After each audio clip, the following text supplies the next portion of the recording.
How much did that hurt you in the second half? I mean, he's one player, but he's key to your defense. He runs a few plays. You know, you've got plays set up for him. Actually, when he was in, we had other players making plays. You know, so it hurts when you lose any player. You know, but we held our own even without him being a big contributor. What did you do about the third, fourth series of the first half? I mean, they came out getting off the line, making big holes. I mean, some of Wilson's first runs were double, like 4 out of his 5 first runs were double-digit runs, you know, as far as yardage. And then you just stopped him. I mean, you stuffed him for a while there. You did something different, run blitzes? I mean, what were you? Well, you know, we just, of course, you know, I just made an adjustment. You know, we tried to blitz different gaps, you know, tried to mix it up a little bit. And, you know, we're trying to, you know, in between series, trying to get a feel of what they were doing, asking our players questions, and trying to find out what, you know, if they still had the same game plan that they showed on film. Is that something different in the program now than maybe in a few years ago? And that now a guy comes out running like that, you can make those kind of adjustments, you can kind of stop the bleeding, you can get your offense back in the game. Whereas before, if a team came out and was out physical and, you know, playing more physical than you guys, it was kind of a long night type of thing, except for maybe special teams or Albert Wilson or something like that. You're able to make adjustments now and stop a guy like that because you did a good job bottling him up there for a little while. Right.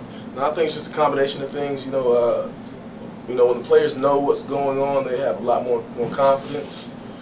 You know, they're beginning to understand the system now, and you know, they showed that. You know, they definitely improved, but you know, I think just overall, you know, confidence and understanding what's going on, and understanding exactly what's going on, and, you know, studying film, understanding what the offense is trying to accomplish.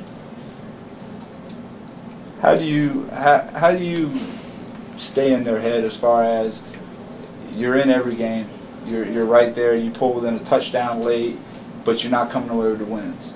At what point is it, or are we already past that point, is it essential that you get a win? I mean, to get that jump, you know what I mean? To take all the positive things that are happening, right, and get everything you can out of it, is a win kind of the next thing that has to happen? You know, that's definitely what we need. You know, that's what we're out here for. You know, we're out here to win. You know, I think the kids have proven that, you know, that they want to, you know, play, that they want to win. But, you know, I don't think tonight was, you know, a game where we just didn't show up or we didn't have the desire to play. You know, I think tonight we wanted to play.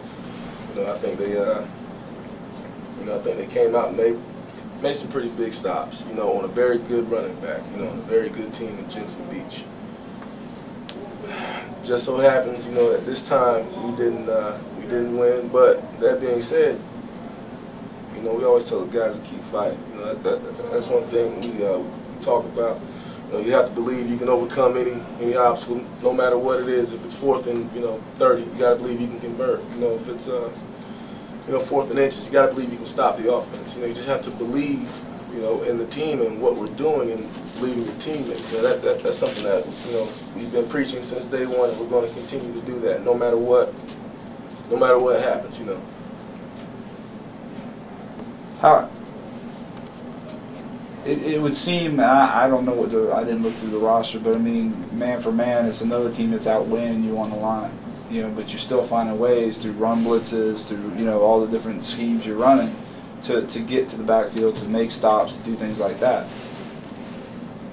What is it in practice that you do that can simulate that can allow your guys to make those adjustments? Because sometimes an individual guy might be going up against a guy 20, 30 pounds bigger than Of course. And you don't have that in practice. You know, in practice they're going up against their teammates. Well, sometimes you have to kind of, you know, make that happen.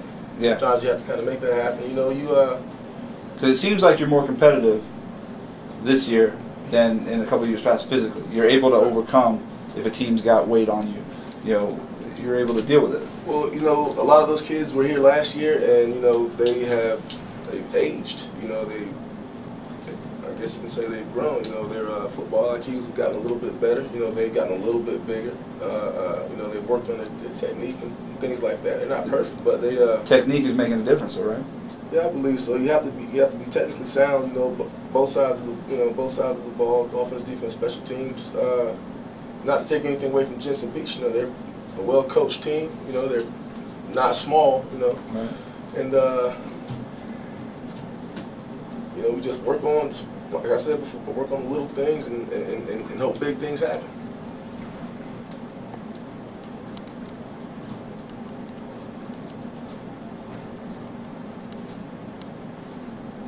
Last question. It seems like your passing game is starting to show some signs of life. I mean, you were 1 or 2 reads away, not to be critical, but you're 1 or 2 reads away from having a couple more scores out there tonight. Right. You know. Is that something you're anticipating having to work in a little bit more from the beginning of the season? It seems like you're throwing it a little bit more. Right. But I mean, you're going downfield. You're not just dumping it off. I mean. Right. You know, I guess the plan is, you know, with the triple option team, you want to run. You know, you want to move the ball on the ground. Right. You know, that's. And that's where you started the season, trying to eat clock and things like that. But I mean, you got a talented quarterback who can throw the ball. Exactly. You know, and he's very young. You know, he's only a sophomore, and you know, we wanted him to get comfortable. We didn't want to have, you know, have a lot of pressure on the shoulders, and we opened our, you know, our game up a little bit, our passing game up a little bit more. You know, later on in the season, you know, a little bit past the halfway mark now, and felt it was time to, you know, throw a couple more wrinkles in and give him a little more, you know, opportunities to pass the ball, you know, see what he could do. I mean, he was over 100 yards passing, and he was around 90 yards, 88, 90 yards running the ball Had a too. couple guys that made some pretty good catches. Yeah. You know, we also had a couple pretty good catches. Jalen Adams had a very nice game. Yes, he did. I mean, he came not just a touchdown, but he had some nice runs. Some nice runs, some very good blocks. You know, he had a pretty good game. That's the thing about this offense. You know, you can't have a lot of selfish players. You know, we try to spread the ball around quite a bit. You know, it works to our favor. You know, when we can do that, we can spread the ball around a little bit.